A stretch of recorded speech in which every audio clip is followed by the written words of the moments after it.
Shall I say, unpleasant. People are frightened by what they don't understand, and at least that's often what it's attributed to. And then, shall I say, unpleasant. They lose their. People are frightened by what they don't understand, and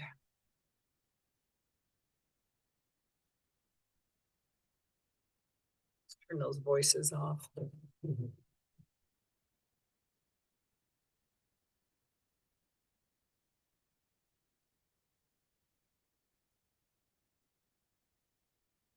Hello, Anam. How are you? Good, Jameson. How are you?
majority of the council Okay. outside of the public view. Majority of the council. Yes, a quorum. So a one-on-one conversation. Absolutely.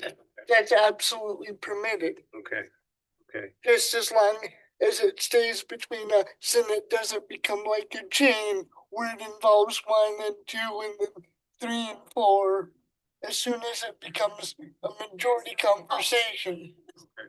Okay. So if you tell Kathy what I said to you, and Kathy says, well, here's what I think, and Kathy passes it to John, that's then a more conversation. Does that make sense? Yeah. Okay.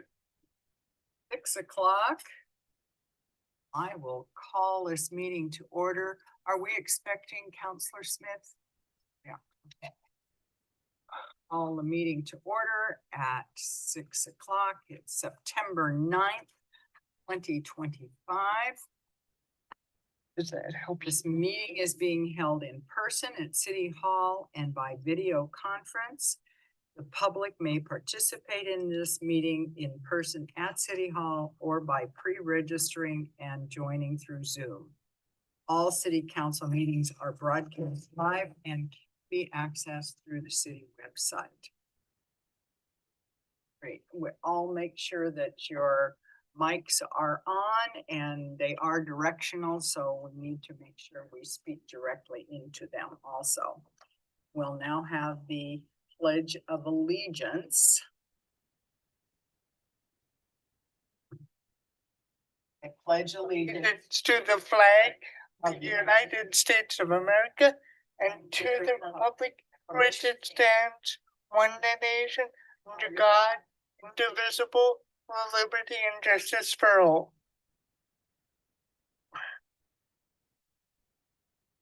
Thank you all for being here tonight. I trust you had a good break in August. I know our staff certainly appreciated it. Doesn't seem like it's an awful lot of work to put a packet together or to organize these meetings unless you're the one doing it. And then it is a lot of work and it does take up a lot of it. I just have a few comments that I want to make sure I hit before I get into the domestic violence proclamation. First of all, there is a League of Oregon Cities municipal training, and that is coming up on the 29th of October. And we will, it is a virtual meeting, so you don't have to travel for that. And I know some of you are already signed up to do that. It will be broadcast here at City Hall, or you can access it at home.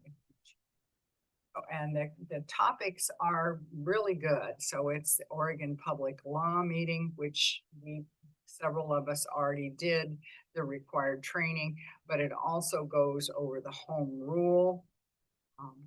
And let's see, lobbying, land use 101, which I don't know about any of you, but I could always learn more about land use. That is a tough topic and it's very complex in Oregon. So if you haven't signed up for that or you're interested in signing up for that, please let Sammy know. This is September, so it's the middle of August. I went to an Oregon Mayor's Association meeting over in Baker City. Number one, it's a long way to Baker City. I know Adam knows this, but it's only 2 hours from Boise, Idaho. But it was a lovely drive and it was a very worthwhile meeting. I must have been through Baker City, but I'd certainly never stopped there. And it's a lovely city. And I was very impressed. And mayors from all over the state were in attendance. And it's always fascinating to me, no matter how small a city or how large the city the mayors represent, there are just common themes. We're all struggling with this. Heard about vandalism that all cities are dealing with, small and large, particularly in the public restrooms. Now, you wouldn't think that that would happen, but it does. And it does right here in Coburg too. And it takes a lot of time and it takes a lot of sources to manage. Also, one of the big topics was the cuts in federal funding and how is that going to impact the state and down to the more granular level, the counties, and then down to us, cities, and how were we going to manage that? What were we going to? So that was interesting. And the mayors are just such a good group. They're just very open. It's like meeting other counselors. You know, we all have the same issues, and it's really helpful to hear that. So I know that some of us are having some IT issues. So if you're having difficulty getting your emails on your phone or on your personal devices, please let Sammy know. John is going to be here and has some time set aside to work those issues through. So if you're having difficulty, just let her know and she'll make sure that you get on his docket. I think that's all that I have that I really wanted to focus on. I did put a handout on at each of your seats about domestic violence and in Oregon, and this is slightly dated. I think it's 2021, but the statistics haven't gotten any better, I'm sure. So they're always shocking to me, not to some of you in the room that are involved in law enforcement, but they are shocking. They happen everywhere, right here in little old Coburg too. Just want you to know, and I will go ahead and read the proclamation now. I know, but we haven't done quorum yet. Oh, you are so correct. I'm getting ahead of myself, but so we do need to do that. We'll do roll call and then I will reminding me of that. Sammy, would you do roll call, please? Yes, Mayor Bell. Here. Counselor Bowman, Present. Counselor Engelbretson, Here. Lyman, Here. Myers, Here. Smith, Here. and Wells. Here. We have a quorum. Very much. Now I will proceed to the proclamation. Whereas millions of Americans face physical and emotional abuse at the hands of their significant other each year. And whereas in Oregon, 39.8% of women and 36.2% of men experience intimate partner domestic violence in their lifetime. And whereas the domestic violence knows no boundaries, impacting women, men, and children of every age, race, ethnicity, economic background, and beliefs. And whereas the impact of domestic violence directly affects individuals and communities when society ignores or tolerates violence in relationships. And whereas Domestic Violence Awareness Month provides an excellent opportunity for citizens to learn more about preventing domestic violence, for increasing the public's awareness of domestic violence. Now, therefore, I, Nancy Bell, Mayor of the City of Coburg, Oregon, do hereby proclaim the month of October 2025 Domestic Violence Awareness Month in the City of Coburg, and we encourage all community members to dedicate themselves to domestic violence prevention. Proclaimed this 9th day of September.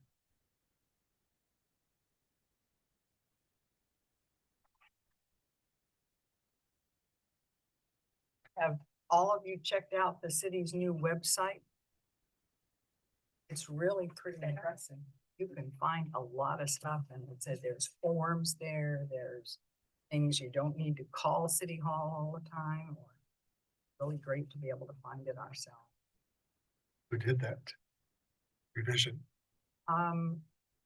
We did part of it in-house. You have to populate it in-house, but who did we did hire It's the same website provider that the city's had for a number of years. We did a refresh and some of the back end that had to be refreshed. And then we chose to do some front end reconfiguration and graphics. And then Sammy and the staff do an excellent job of kind of reorganizing and kind of refreshing the content because the content is all is all us. The contract that we use provides the system and the framework in the back end.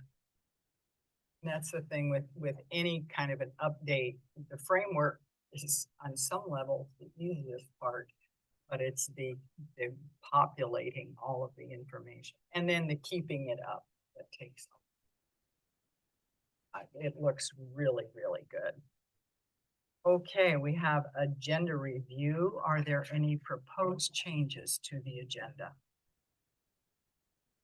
I don't know, Tammy and I can maybe both jump in, but one item, there was just a confusion that I think I created communication between Sammy and I on item number 5, the resolution. The resolution does not require a public hearing, so we won't be having a public hearing for that because that is a request. You're hearing a potential request for additional funding.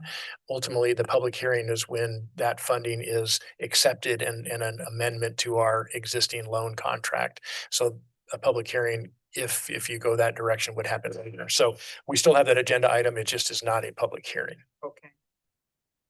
Then agenda item 4, the address should be South Willamette. Yeah, Mayor, I was just gonna read those into the agenda item 4. Yeah, on the agenda, it is wrong. On the staff report, it is correct. It should be South Willamette.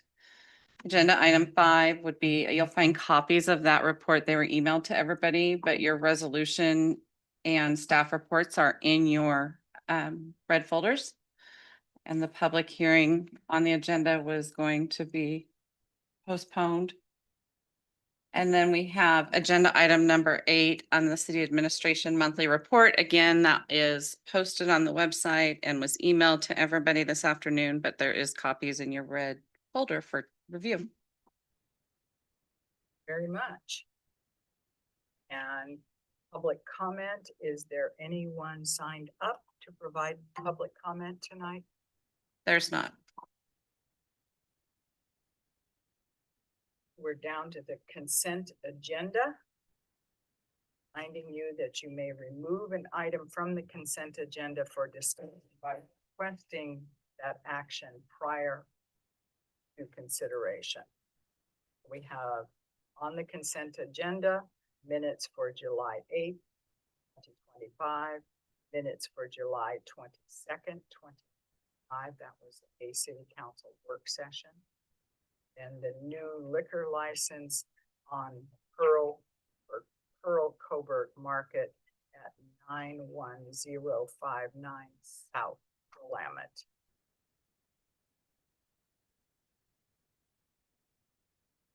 Entertain a motion to approve. As there is discussion. Madam Mayor, I respectfully move to approve the consent agenda for November 9th, 2025 as presented. Yeah, and that's September 9th, right? Yeah. We're not into November yet. Oh, gosh. I can barely. Sorry, September 9th. September 9th. Thank you very much, Counselor Bowman. I have a motion by Counselor Bowman. Do I have a second? I'll second. I have a second by Counselor Myers. Is there anyone opposed? Hearing none, I will assume that the consent agenda passes unanimously. Yes, Well, I just asked for anyone opposed, and since no one was opposed, yeah. then we're all approving that.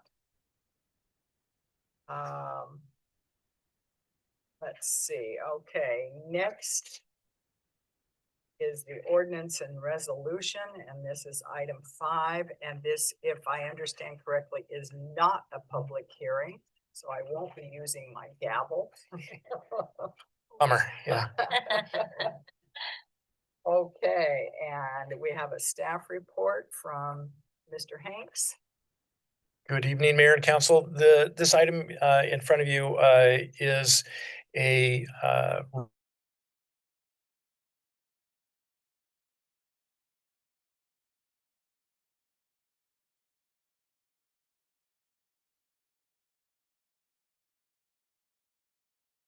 existing loan that we have for our water infrastructure projects that we've been working on since well before I was here, starting in the loan process started in 2018, executed in 2019.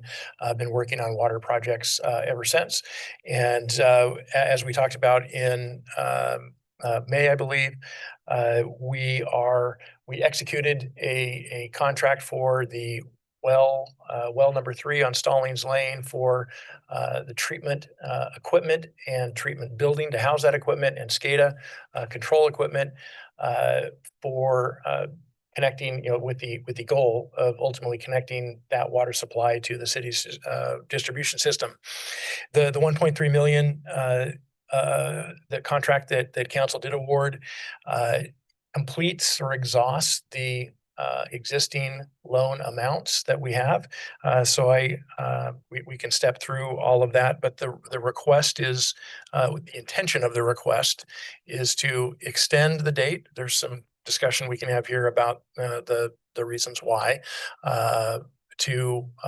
from March of 26 to December of 26 to ensure that the projects can be completed within the eligible timeframe.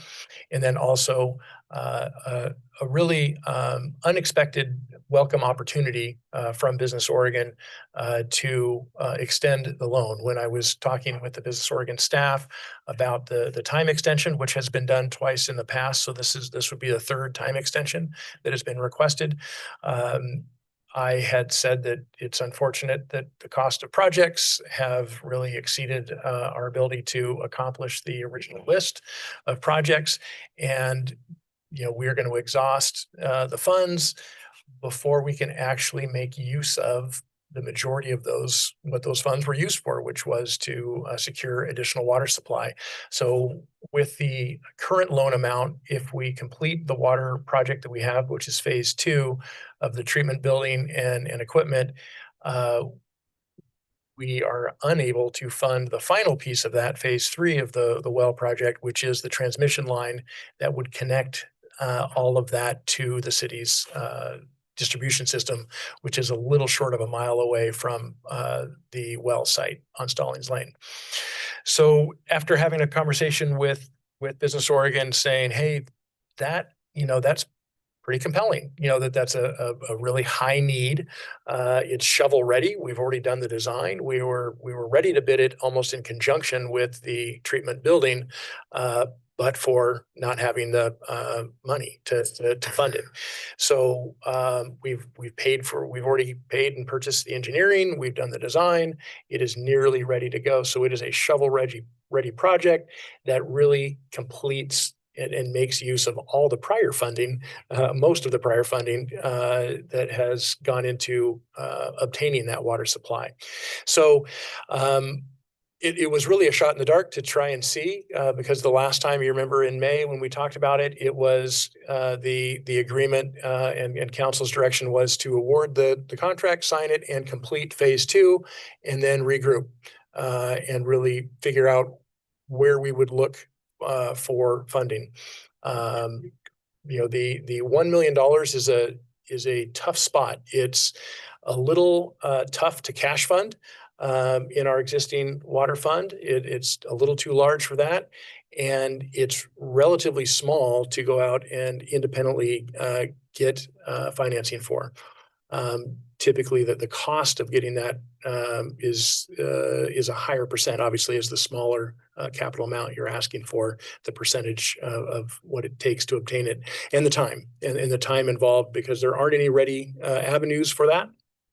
So the ability really here is to extend an existing approved loan by adding $1 million to that. In the staff report on the second page of the second and third page, actually the bottom of the third page, Which packet? Of the staff report, Mayor's report. no, of the main meeting packet. It was in the red folder, excuse me. So page 3 of the staff report here. The financial impact of asking for another $1 million is about $40,000 a year in debt service, 30 to 40,000, depending upon we will get all that back, that information back with the exact amounts, but approximately $40,000 of annual increase in the annual debt service payment when that begins, and about $30,000 or so in additional accrued interest payment for the extended time that we are drawing down without paying the debt service. Those are unknown because we don't know exactly when the debt service repayment schedule would come out. That would all be amended if our request for time extension and $1 million would be approved. So tonight is getting the resolution that is in the packet in front of you is to formalize council's approval of requesting that date extension and increase in funding amount of the loan. It isn't to commit us to it. It is merely to request it. And again, informally with our conversations with Business Oregon staff, they already sort of ran it up the chain to see if it was even, we don't want to chase something that doesn't have a likelihood of being a yes.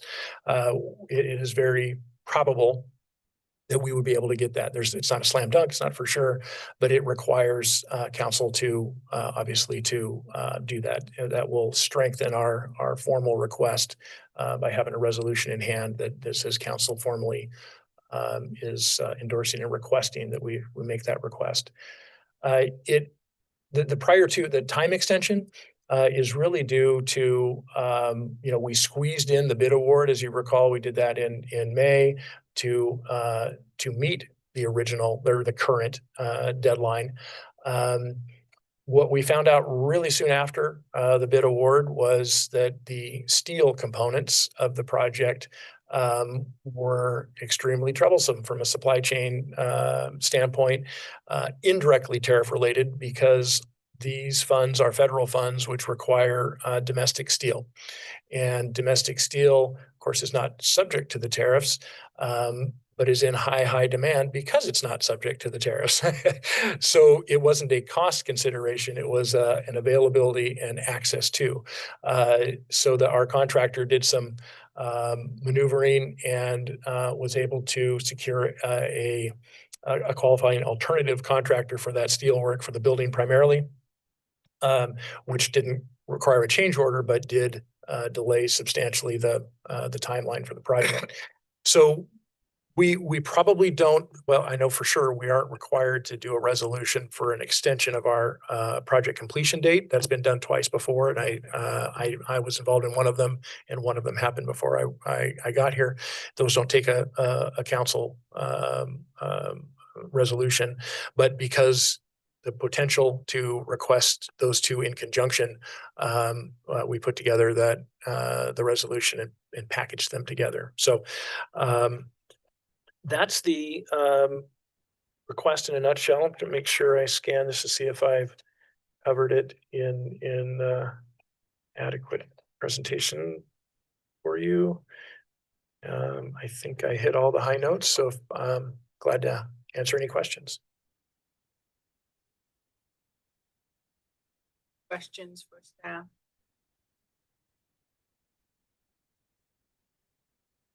So is the completion date on or before December 26th, Yes. and increasing the loan by 1 million leaves a loan balance of how much? It leaves a loan balance after the project that's underway right now. Well, we have a loan Right. and we're going to request an extension of $1 million. What does that bring the loan balance to?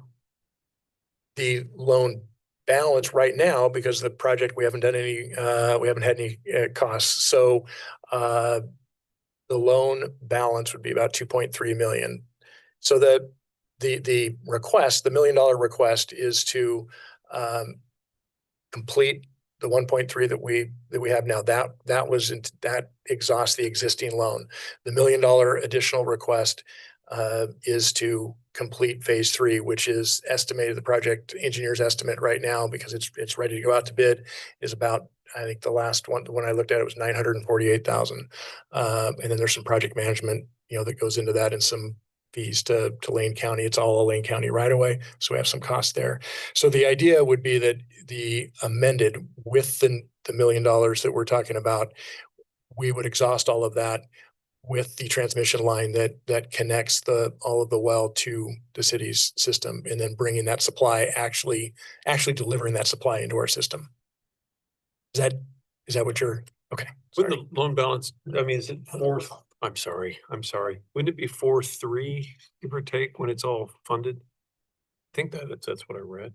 4.3 or 4.5 The total loan balance once all of the funds have been let. when we're all the way done with everything, is that the question? Yeah. Okay, the question is, so when we're all the way done with everything, the loan amount it's a little confusing, because the very first paragraph on the summary, page 1, the loan is $5,530,000. There's $780,000 that is a forgivable portion, so that the actual loan repayment amount, $4,750,000. So we've used all but 1.3 of that already. So in total, what we would be financing over the term is 575. Yes. Which, I added in here, and it didn't want to get too convoluted in all of this, but we do have an existing loan in the water fund, as you recall from the budget process, that is scheduled to be retired. So that's $80,000 that will be retired the current fiscal year that we just started. So that goes away. This one comes on about if the $1 million all happens and we're able to get the transmission line through and all of that, we would have, instead of an $80,000 a year, which we've been experiencing all of the last, I don't know how many years, we would have 220,000. So it's a net difference of 140, right? So we will have an additional 140,000 a year total net debt service payment. But discounts it a little bit because the other one going away. So does that 1 million additional amount give you enough cushion to do all the work that's projected? And what are your thoughts of it overextending that $1 million, and or what happens if we are under that? We only are drawing the amount that we need. Yeah, if we're under, we finish. There won't be enough money to do another project. So we would just complete the transmission and be done. It would be highly unlikely that any amount left over would be productively usable and be on the eligible list of projects, because it's not for anything we want. It is there is a list from the water master plan that are eligible for the loan. So yeah, we would be, if it's 5.75, maybe we're at 5.6, 5.65. I imagine it'll be very close. In the other side of that coin, if we go over, then we cash fund what we go over. I don't foresee that. I think we are, because it's current, the longer we go before we do that, those project costs will rise. The unknown right now with the transmission line, and we've estimated on the high side, is not knowing yet what Lane County will require for paving on the shoulder work, because the goal is to run that line across. It has to go down Stallings. That one's not too bad. That one should be off asphalt. When we get to Coburg Road, that won't be all the way off. It'll be in the shoulder area, but it won't be all the way off asphalt. There's some changing requirements and from Lane County side, which are actually pretty standard, not picking on them, where they don't allow a parallel narrow strip They require, it's not quite a half street paving, but a third, a much wider swath than the trench actually would be. That adds cost. It's not massive, but that is a variable that we just don't know yet what they're going to require in terms of the repaving on top of what we trench and trash up a little bit. Counselor Smith? I have one kind of unrelated question to the well hookup and what it'll provide us with that line. Stallings Lane now going to have the availability to hook up to city water, or do they stay in the wells? that they No, have? this is a transmission line, not a Gotcha, distribution line, transmission and line, that not would, Distribution, okay. aside from that not being part of our master plan and all kinds of other, there's state land use issues that would prohibit that as well. But no, it is a transmission line that can't be tapped by design. But without the completion of the transmission line, we have a well and no way to use it. Right. Yes, we have an asset, and that was the compelling thing to the state, is like they've provided, not provided, I mean, it's not free, it's a loan, but low interest loans for infrastructure assets that we aren't able to turn on and provide benefit to the community with.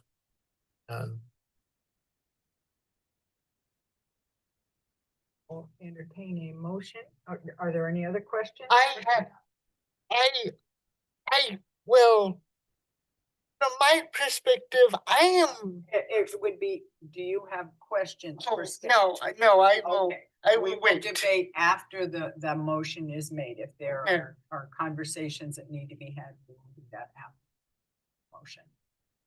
So at this point, if there are no further questions, I will entertain a motion.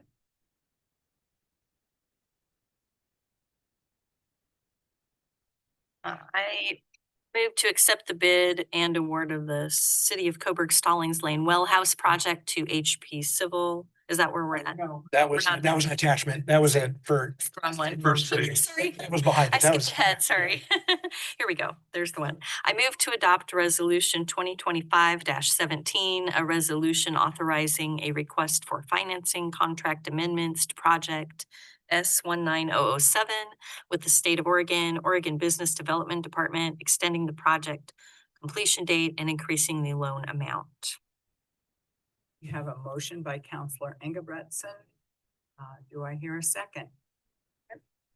A second, Counselor Smith, to adopt resolution 2025-17, a resolution approving financing contract You wanna go amendment for Shelby? project S19007 with the state of Oregon, Oregon Business Development Department, extending the maturity date and increasing the loan amount. Is there any debate? A conversation? Bowman? From my perspective, I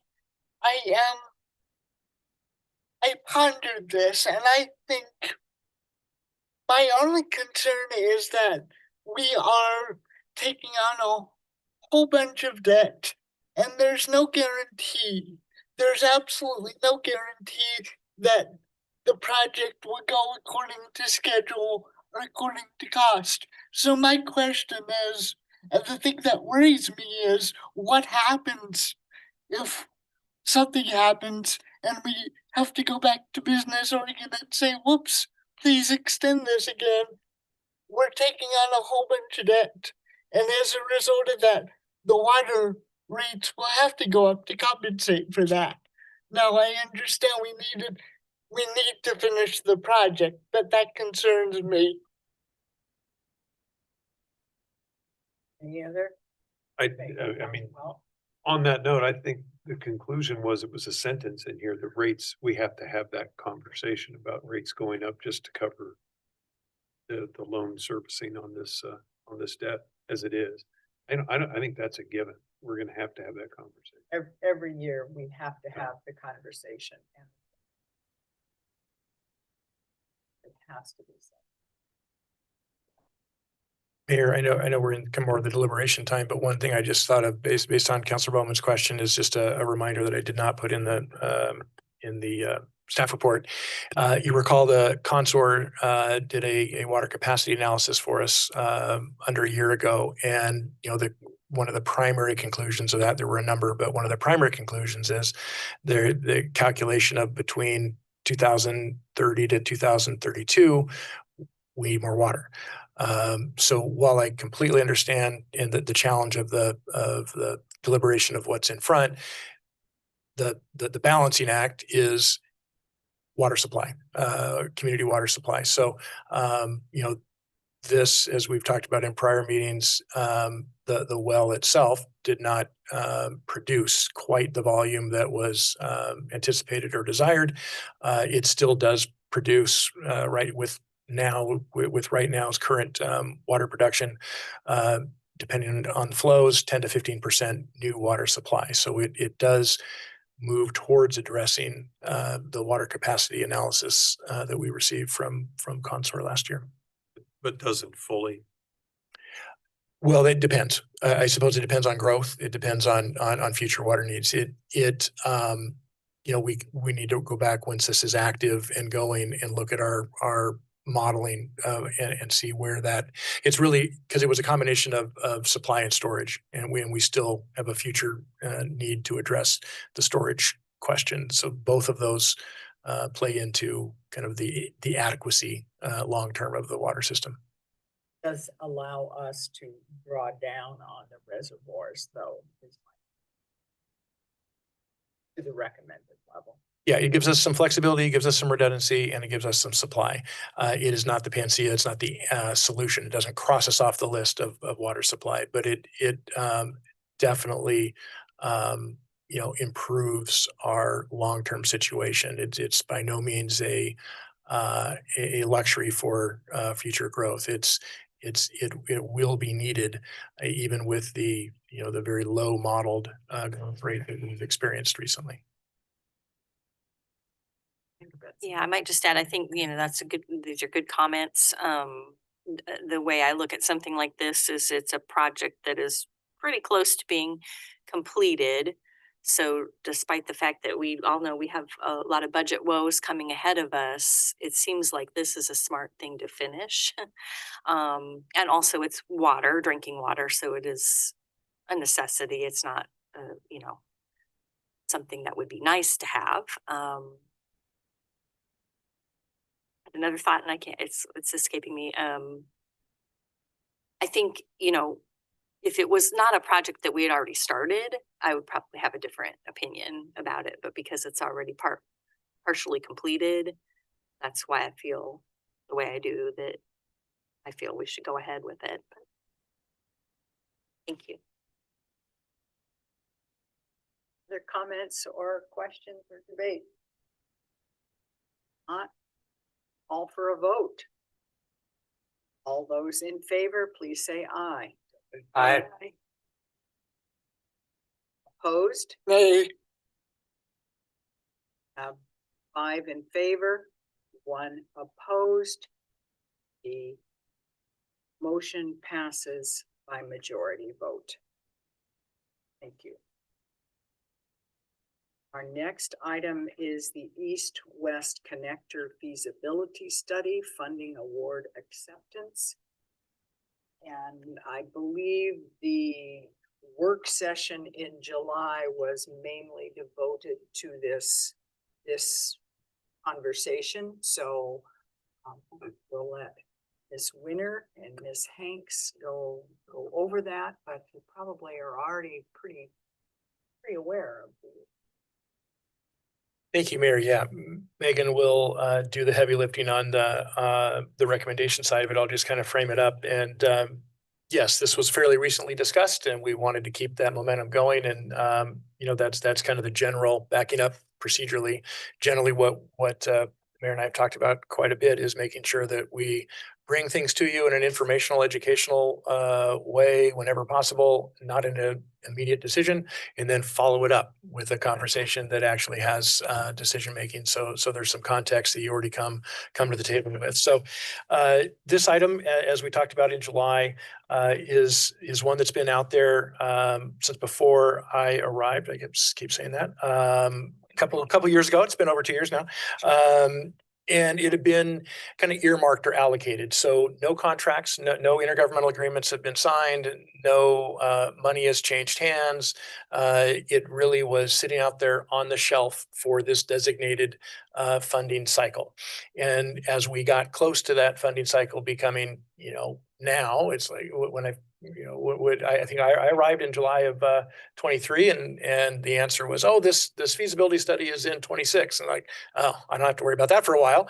And here we are. It comes up fast. So Megan and I were looking at, our 1 to 5 year kind of land use horizon for work planning and what we have on our plates, because it doesn't take much to overfill that in the world of land use and transportation planning.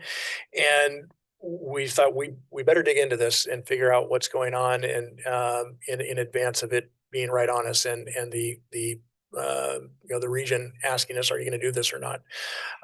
So what we talked about and actually had some planning commissioners also speak on at the study session was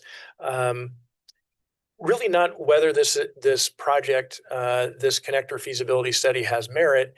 It's probably more about, does it have merit now, or is it better suited to put on hold, to withdraw from this upcoming funding cycle, and see if we're better positioned and it's more useful to both us and the region in a future timeline, probably with or immediately after any UGB activity that we take here locally.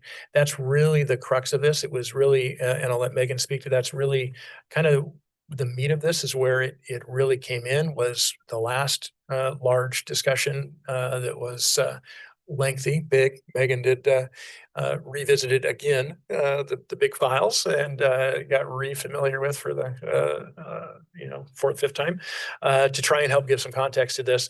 But that's really what drove this, and really what continues probably legally and functionally, practically drives it, is not current trip counts, not current traffic conditions, but future traffic conditions predicated on significant development.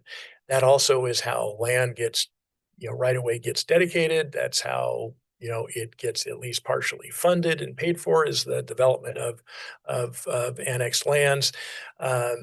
And so really that's the question we're putting forward to you formally is, you don't have to say, hey, we don't want to do this ever, never. It's really never say never to anything.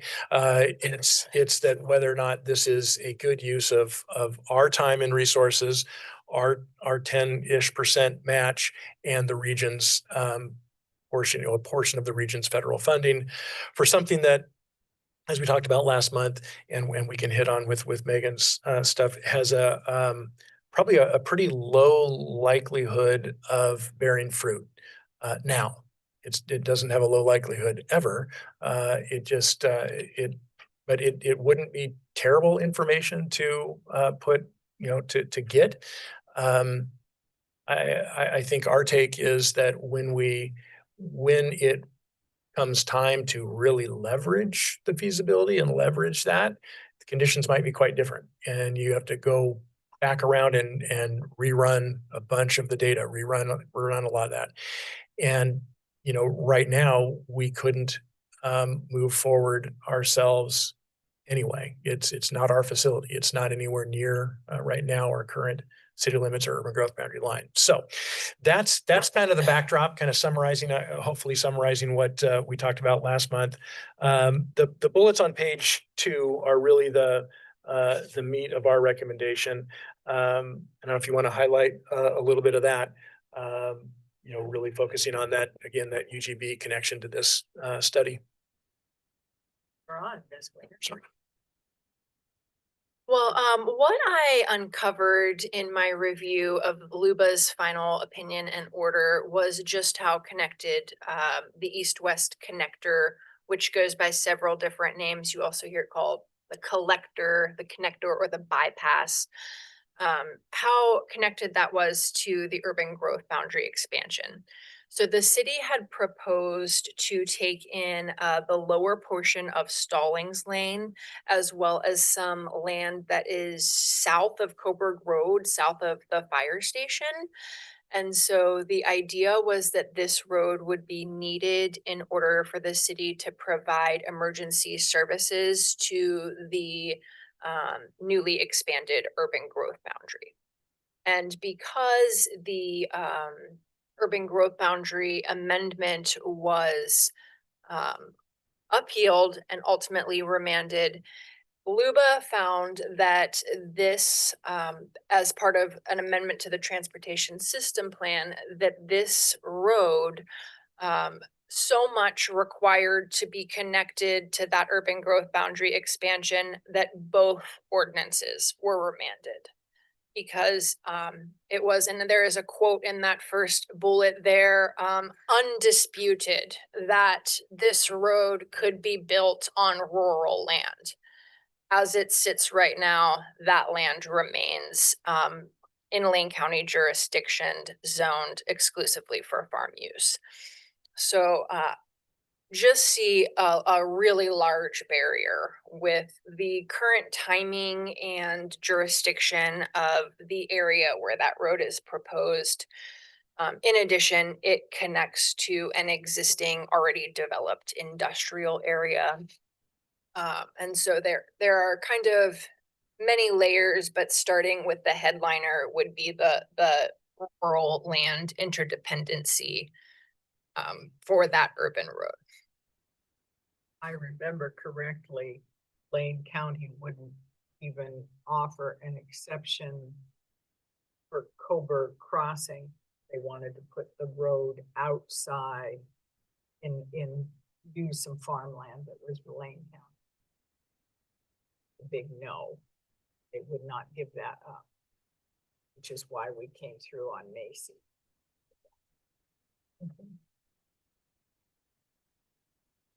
Well, the chances of them giving up exclusive farm use land for a road that is outside our jurisdiction is pretty negligible. Yeah, and as you heard from several of the planning commissioners, you know, that takes goal exceptions to do that. So it's a significant hurdle, even if, you know, Lane County is neutral to that. Regardless of their position, it's a goal exception. It's a heavy uphill climb, and without, you know, the additional development associated with the annex land, there's the practical considerations of who built it, how it gets built, you know, the timing of when it would happen. It really, I think it was all, the concept was good. It was good building blocks that should this other stuff move forward, this is smart to have plugged in and funding available to follow it right through. The fact that the UGB building blocks did not proceed further means that this kind of has a stopping point. It doesn't make much sense. It only made sense if they came together. Again, smart to put the ground floor work in to do that. You see the application materials and the work done to get it earmarked. That all made perfect sense. I think that's just the ability of the now look at it to say, not now. And I think from a process standpoint, you know, we've talked with our, you know, our peers and Megan's peers at LCOG and Lane County, and you know, they came up with kind of the same conclusion: is that this seems, you know, we can do this. You know, if Coburg is interested, we you know, it's obviously it's earmarked, it's there, it's able to move forward with the certified agency. We'd have to get them to formally say they will help us because it is federal funds. But there was kind of that question mark from everyone when we got our heads together and had the meeting. They were very appreciative that we were not just plowing forward. We were kind of asking those questions of, does this help everybody? You know, does it really help not just us? Does it help the region's transportation system, which is, you know, I think a co-equal question. Because it's important that system works right. So the process should you agree that we that we decline that allocation. It's very straightforward because we don't have any contracts, no IGAs to untangle. It is really just a letter from us, indicating the council as authorized and directed us to respectfully decline the allocation. Understanding, Megan knows this stuff better than I, it goes back into the, redistribution pot, which there always is every cycle. There's always an element of redistribution, some years bigger than others. And whether or not that results in us having something else that we then plug in for that meets criteria and fits with the scale, that's always a possibility. Or we wait till the cycle where it makes more sense to us, one or the other. That's probably the process part of where we go from here, should you not want to proceed. Are there any other questions for staff? If not, I will entertain a motion. I move to direct staff to inform the Central Lane MPO of the City of Coburg's decision to decline the funding allocation for the East-West Connector Feasibility Study Project for the fiscal year 26 project funding cycle. I second. We have a motion by Counselor Smith and a second by Counselor Bowman. We direct staff to inform the Central Lane MPO of the City of Coburg's decision to decline the funding allocation for the East-West Connector Feasibility Study Project for the fiscal year 26 funding cycle. For any debate?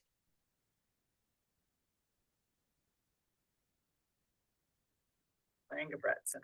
Again, I have maybe a more of a comment, just that, I definitely think there's a big issue here that we still need to address with, I've mentioned it before, sort of the idea of having this bottleneck and that forces through traffic to come down one street basically in Coburg, and that's really the only route available. So I just want to, emphasize that problem still exists. I think we will have to solve it at some point. Hopefully with cooperation or in conjunction with our regional partners. But yeah, I think just right now that specific route for this and this specific scope of this study just doesn't really make sense for us right now. Would certainly agree with you. We always are looking at possible solutions to alleviate traffic on the street. But none are at the ready right now. Is there any other conversation? I'll call for a vote. All those in favor? Aye. Aye. All those opposed? 6 in favor and none opposed. The motion passes 6-0. Thank you. That's disappointing, I must say, but just because I too want to alleviate traffic, but the more we looked at this, the more it became quite obvious that this wasn't going to be this. We were going to study the problem and end up with the same answer. That's frustrating. Okay, we now have administrative reports, and that falls to Mr. Hanks. Yeah, we have two items on there. One is financial. So in the packet is the end of fiscal year. So it is the final month, final quarter, final year report, final. So, we provide these every month. Some months we dive into them a little more than other months, depending upon what else we have on the council schedule, and maybe also when there's some particular issue to call out. I don't have anything particular to run through on this, but I would gladly answer any questions. I have some overarching comments, I guess. and appreciation to staff. It, you know, as we did the supplemental, or not supplemental, the transfers, excuse me, at the end of the year, to make these numbers work, legally, you know, it's a lot to pull all together at the end and figure out what we have for various reimbursements and really where our finals, and we have some transferring between funds that we do depending upon, you know, our cost, allocations. End result when we got these, internally is, you know, I felt far better about the final numbers than I was expecting to. I think things, while by no means flush and in glide pattern, they are, they look like to me they're trending the right way. The hope, as I've said before, and we don't want to live on hope, but the expectation is kind of the troughs that we were talking about over pretty much the entirety of the prior fiscal year, are the deepest of our troughs, and will incrementally be climbing out. Probably no glitz, no glamour climb out of that, but we will be able to keep clawing our way, and it really means that it's just that continual focus on both the revenue side and the expense side, and, you know, mixed in with our service levels where those are locally local discretion for service levels, and then our regulatory framework where we don't have discretion for service levels. You know, that's really it in a nutshell, and it's continuous. And, you know, the mayor has mentioned it many times that we aren't the only jurisdictions. It's happening, you know, in right now, Eugene and Springfield. Springfield has a fiscal stability task force. They've spent a year or so. They're finalizing that process. A lot of the same strategies and tactics are in most cities' plans, and you know, they're not in the budget. It's hard to see the strategy in the budgets often, but the documents that they're producing about how to affect their budgets are very similar to what we're going through, have done, and continuing to pursue. So my summary really is that not as bad as I thought. I don't know. Yeah. And there's some areas that are, you know, a little more concerning. The general fund is, you know, remains the biggest challenge. And that remains the biggest challenge to every city because a good chunk, over 50% of that revenue, we don't have levers for. That's property tax, and that is that's externally set and externally throttled. But we can control our costs. They have swap outs for service level and you know what you get for the dollars. That is on the docket, and I'll get to the next. You'll see that on the next agenda item. The revenue subcommittee is starting back up, meeting in early October. So that will, you know, we're going to jump right back into, you know, other revenue opportunities or alternatives for the subcommittee to wrestle with and poke at, and then develop a recommendation to bring back to council. But really quickly, looking at holistically, I think, you know, we were slightly under our revenue projections in most areas. The general fund is in that 318, almost 319 fund balance is clearly not where we want it to be. But that, you know, also take into account that we did do some cash funding components for Pavilion, and the reimbursement for that, you know, is a 60%-ish reimbursement. So we still have a little bit of reimbursement left for that, and that's on a future agenda, but that project is mostly wrapped up. So that cleans out the majority of capital in the general fund, new capital. So then we're really more simply dealing with our operational expenses. So I think that'll drive our conversation this fiscal year. The street fund, because we have three different revenue streams. We're fairly diversified on the streets. It's not flush again, but it is diversified, and there is some light at the end of the tunnel that we won't be negatively impacted from the state transportation package. It may not be as juicy as the original proposal was that didn't make it through the regular session, but the special session looks to be preserving some of that. So we're in okay shape at the local level. How the state and ODOT goes is a different question. I'm just talking about myopically us in there. And you know, the net change of a minus 500,000 expenditures over revenues was planned. It was expected. We did the North Willamette Macy project. 2/3 of that was locally funded. That's a big chunk. We plan to do a similar thing with Coleman. You know, we have some monies in here that are dedicated to that project. We prepaid all of the design, engineering, all that work that's already embedded here. So what we'll see in the next fiscal year is really mostly the construction only component.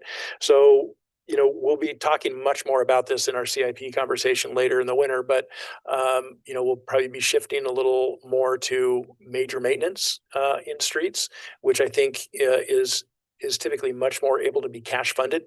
They're in chunks that work. Ooh, starting to hit. So while the net change is a minus $500,000, you know, we talked about it before. Sometimes those are by design, and this one was by design, that we knew we were spending down capital funds.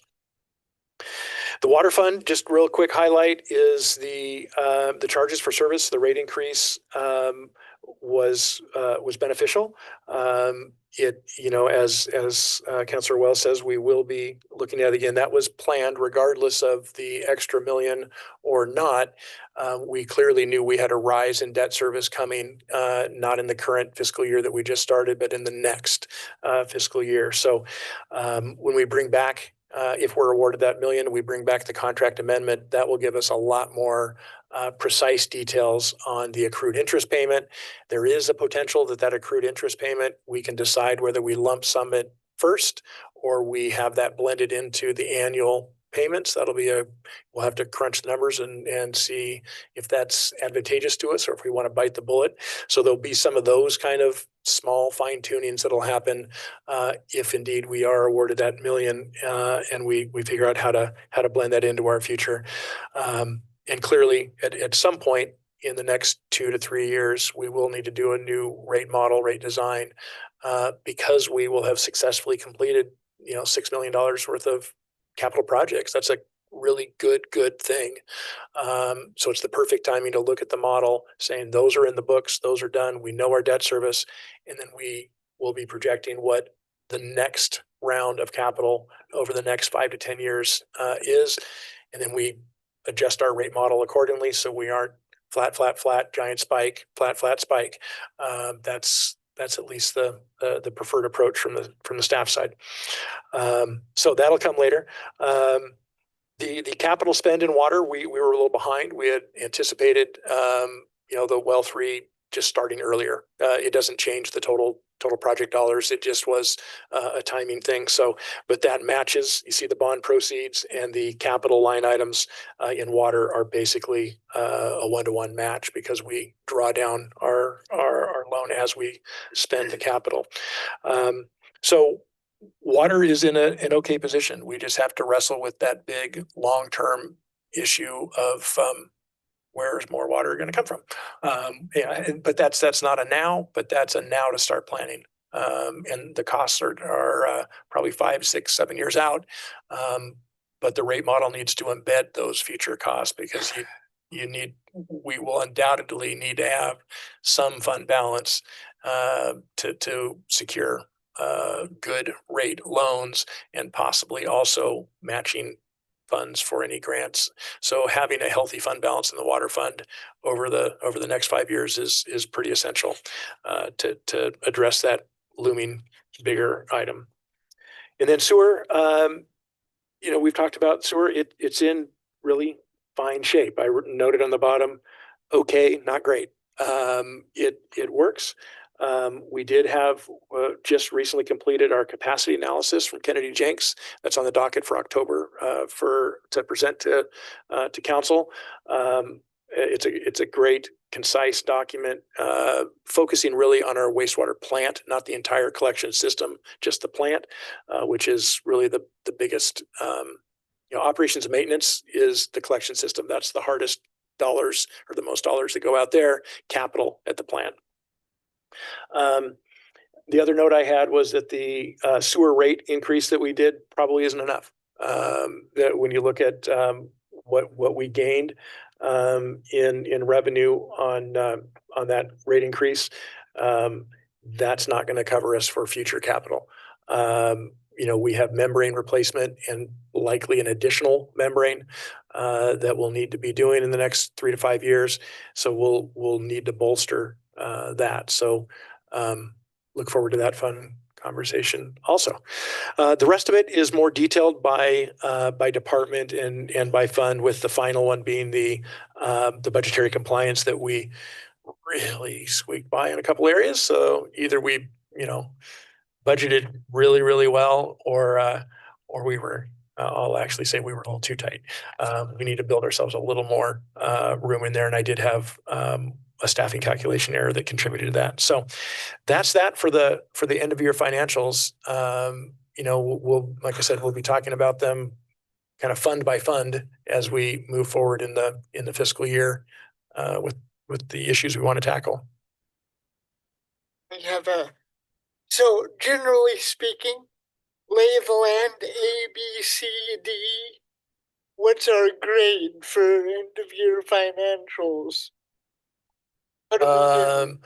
What are we grading against? Against ourselves? Against the prior. Yeah. Let's grade against the prior year. Yeah. Let's go through the 4. General fund, I grade us a B compared to prior year. We knew we had some capital, that we knew we had pavilion to get done. We knew that was going to dip us some. We have that handled.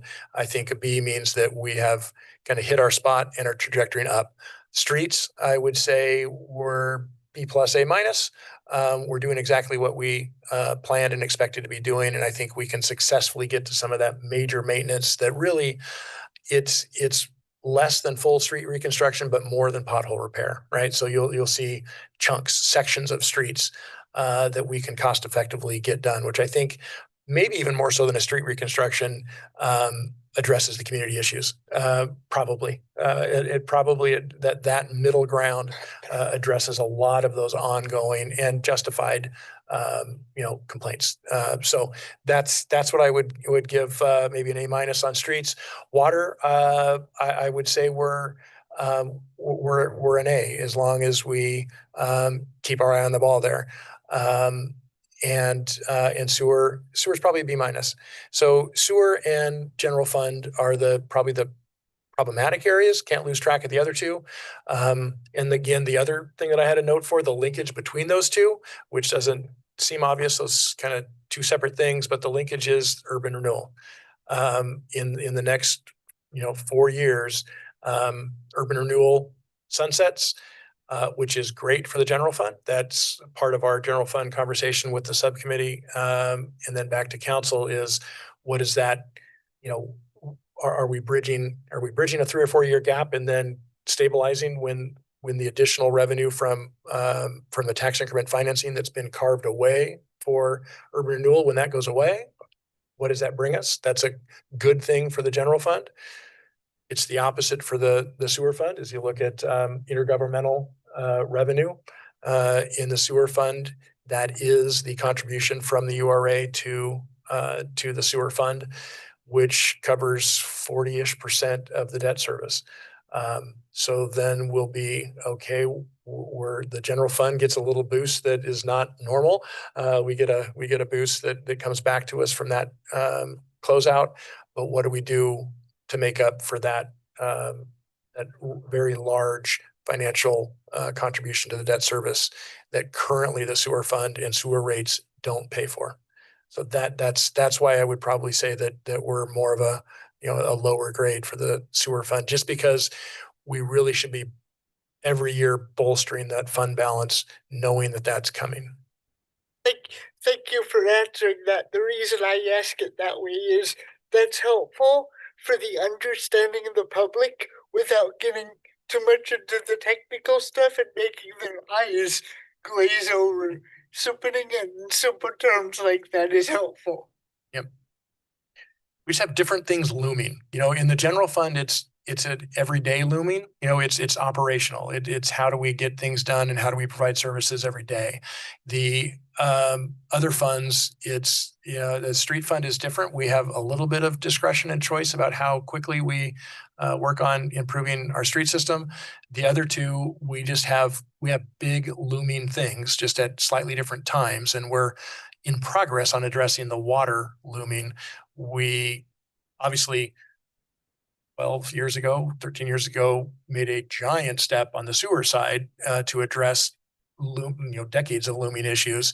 We're now in that, the next phase of needing to address sewer. So it's all about what's looming for each of these funds. I know that we have restructured some things, but as I look at this, I see a dramatic decrease, perhaps not dramatic, but certainly a concerted effort to decrease expenditures from year to year. And I know that's also maybe two sides of the same sword, because that means we're running really lean. Yeah. And I think the question is, how long can we sustain? Yeah. And with expected service level. Right. So while I applaud the decrease in expenses, that's also says to me, we've really got to be looking at this. How long can we? Yes. Thank you. That is accurate. It is a challenge, and we talk about that as a team regularly. And we've done some little things around the edges to try and address that. The office hour changes for City Hall actually it's slight, and hopefully it's not impactful to the community. It's very beneficial to our staff and our ability to get the required work done. It's we've only had it for a couple months, but it has been very useful, very productive. It's not there's no 3-day weekends going on there's people that do 410s, right? But for the rest of us, it's not a 3-day weekend scenario. It is a focused project and catch up time where we don't have the same interactions with the public. So those are a bunch of those little things. We're working on some AI. We're working on some things, that allow us to keep the same service level with less people. But there are limits to that. Thank you. And the administrative report, does anyone have big questions or things, Mr. Hanks, that you'd like to point out on the administrative report? I have a couple. Just go through, there's a staffing update. We have an accountant position posted. Rather than a finance director, we're looking to fill an accountant position. I think that fits our needs more directly than a finance director for our size and our type of organization. So that's out, and we hope to get some candidates there. We'll see how that goes. I'm functionally handling some of the accounting tasks, and that's not good operationally and not good from internal controls. We have an interim internal controls kind of setup going. So we're all good. Auditors are aware. That's fine. It's again, not long-term sustainable, clearly. So we are looking for someone who fits that need. Of course, the goal is someone with some governmental fund accounting is a real high desire. We may not get it, but that matters a lot. Understanding of PERS, payroll is one thing. PERS payroll is different. It's not insurmountable, but it's different. So it gives you a staffing update. We did some, while we didn't have meetings in August, we had a whole lot of activity. We had the auditors here. And then Brian and team were very busy we ended up having at the same month, a 3-year review of the water system and a 5-year review of the wastewater plant by each of the regulators. Oregon Health Authority regulates the water system, and DEQ regulates the wastewater system. And so that I'm not sure how that. I'm not statistically how that possibly happened to have them both, they're on different cycles. They ended up happening the same month.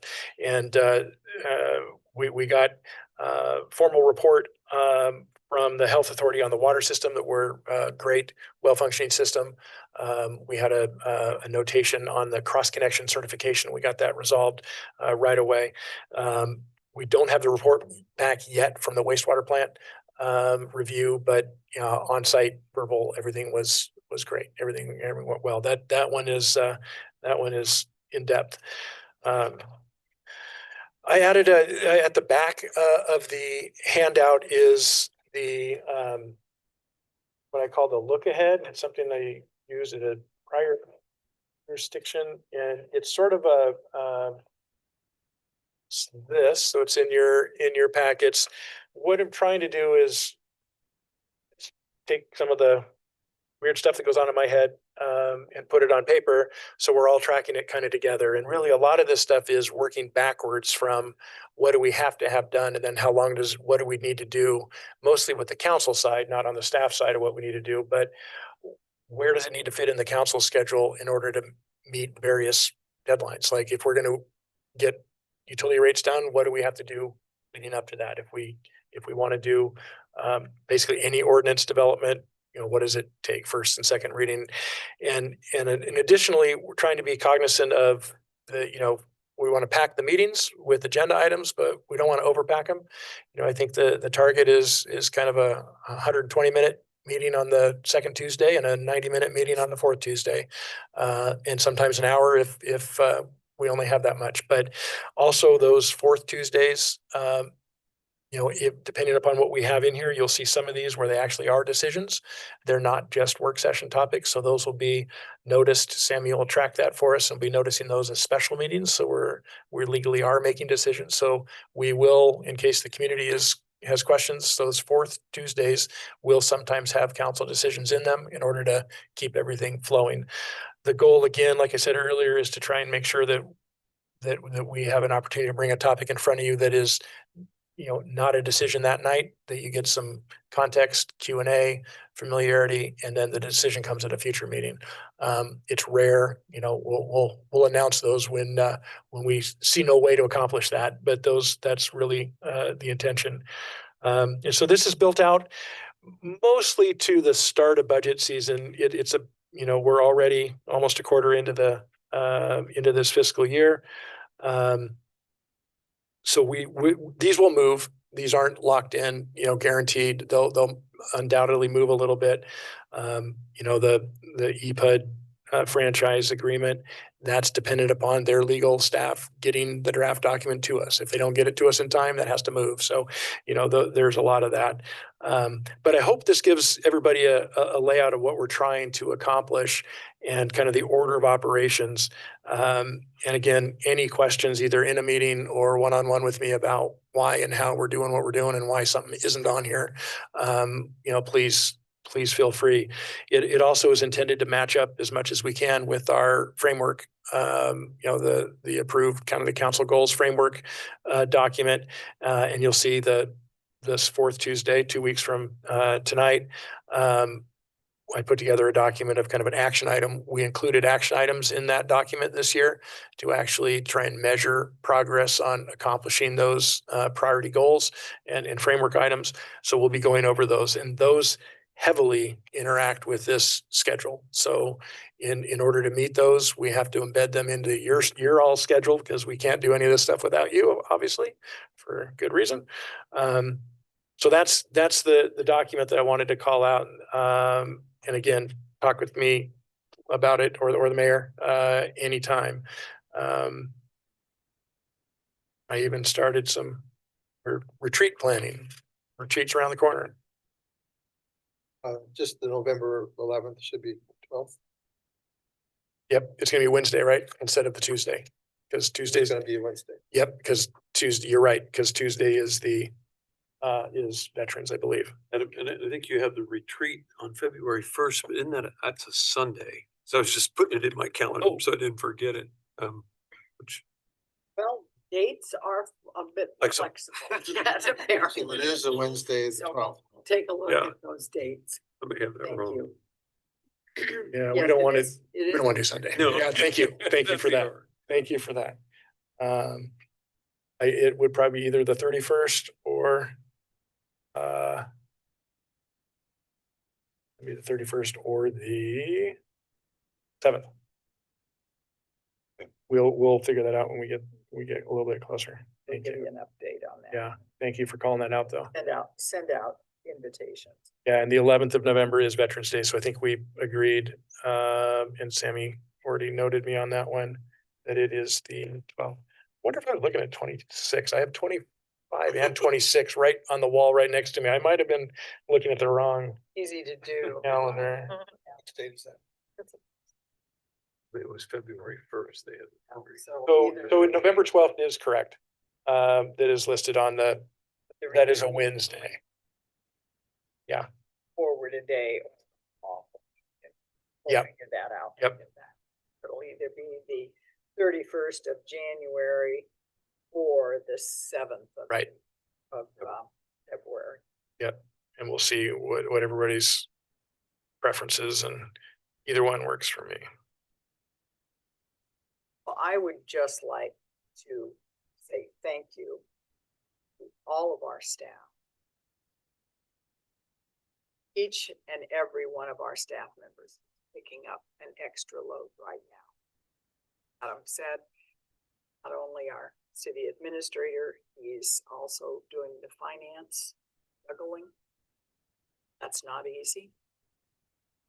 Amy is covering not only city recorder, but also sometimes the phone and the walk-ins and the utility billing, because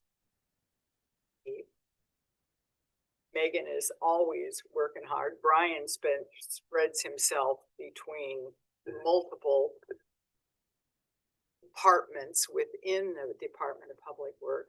And Chief Larson, you're pulling your team together and making everybody's nose get to the grindstone, I think. But the city is going on, and I don't think that our community members would see any change in service or disruption at this point.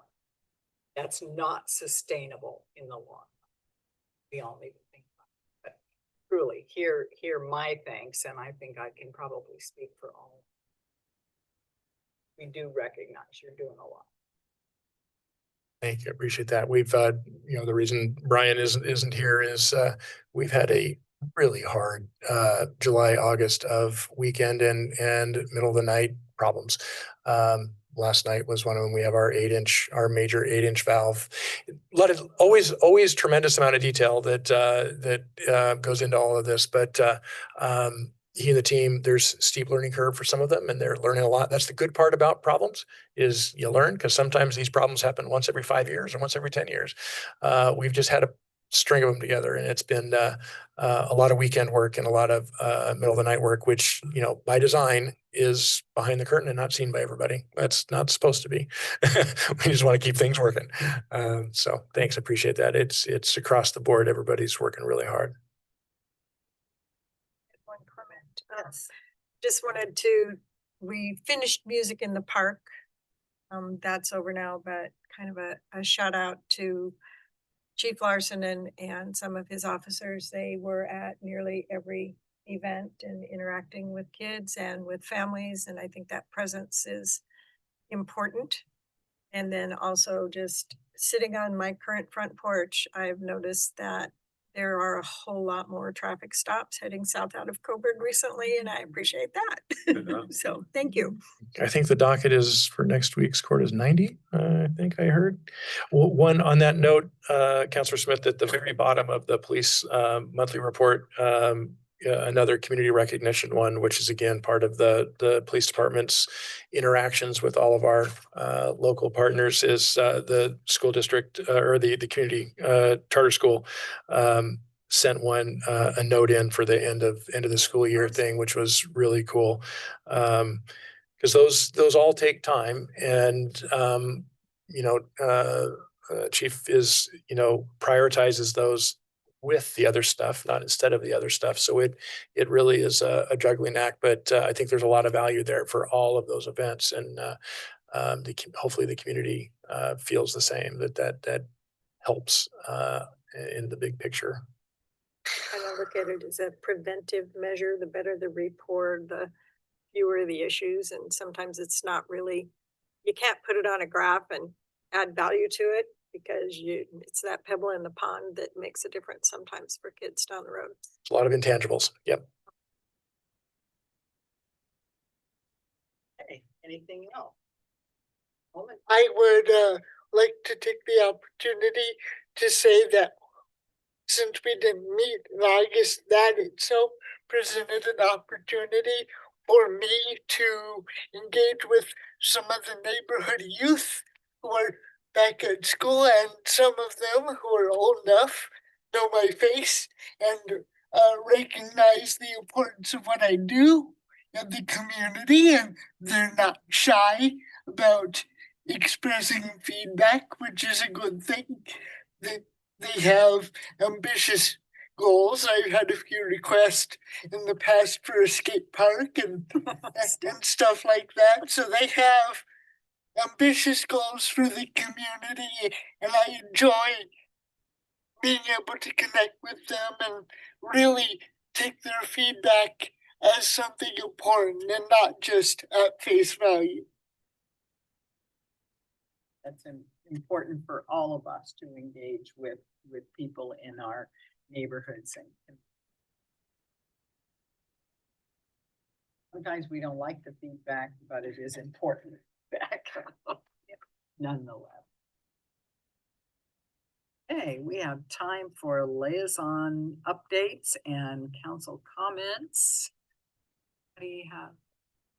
What would you like to add? Time went from parks at our last meeting. A lot of discussion about the fountain and the costs, and then the hope that we will be able to get some private donations, which has been mentioned, but nothing is in stone yet. Not intended to be fun.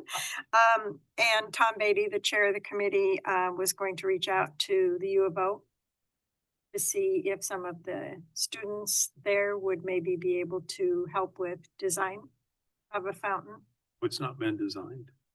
Well, there's a loose idea of what's one. It's kind of like a weeping wall, Yeah. a weeping wall design. So as far as, and part of it is, do we come up with the design and then do fundraising to do exactly what is wanted, or do we look at what we can raise and make the fountain fit whatever is donated? But that there's some back and forth still on that. And then also, Mr. Hanks suggested that we piggyback the fountain design with the medallions that will go in the Veterans Park, because they're similar projects. And so instead of doing two separate projects, to have one person do both. And then they're still continuing with work parties and loosely kind of starting to throw ideas out about Coburg Creek subdivision park. So that kind of covered it as far Yeah, as you we had remember. a really good dialogue about kind of that conceptual, how to go about thinking about the future park at Coburg Creek. I think it was a really good discussion.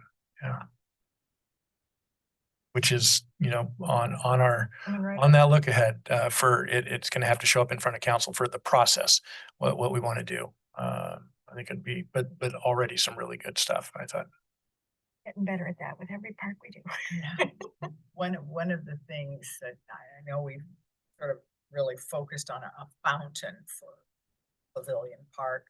One of the things when I was in Baker City, they have wonderful public art, none of which were, but they had some absolutely gorgeous structures. Mountain Springs. Is in Baker. That's in So Baker maybe we City. can do some research. Yep, and then Ashland also has a lot of public art and many cities, and this, and talking to mayors, many cities have decommissioned fountains because upkeep on them. So costly. That's You know, and we can think about those things and certainly very willing. Somewhere. That is an ongoing commitment. And I wasn't sure, and I guess it's something that we can look at further is whether the fountain was actually a mandatory part of the grant. That there may be some That's, has to be. Megan did some work for us on that, so we have some information to share at the next Park and Tree, and then when we get to back to council about kind of the financial commitments and options, because there are options. There's some trade-offs to the options, but there's definitely options. That's anything from you? I don't have an update. The Lane Act has decided to meet every other month now. We didn't meet this month. I think for right now, that's a good move, just based on the transportation funding, but also, all these people most of them are representatives in their own communities. And, I just think for efficiency's sake, it's smart. So I don't really have anything for this month to report. It is a very changing landscape is what they say, I guess, is the term, and very unsettled. Officer Myers, did you have anything? We have to not add? met, no. Planning? Oh, we did not meet either, the planning commission.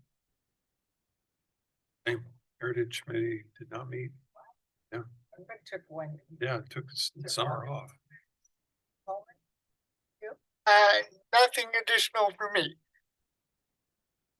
Right, well, with that, I will adjourn the meeting at, see here, looks like 7:30. Well, they said if it rains, they'll be down to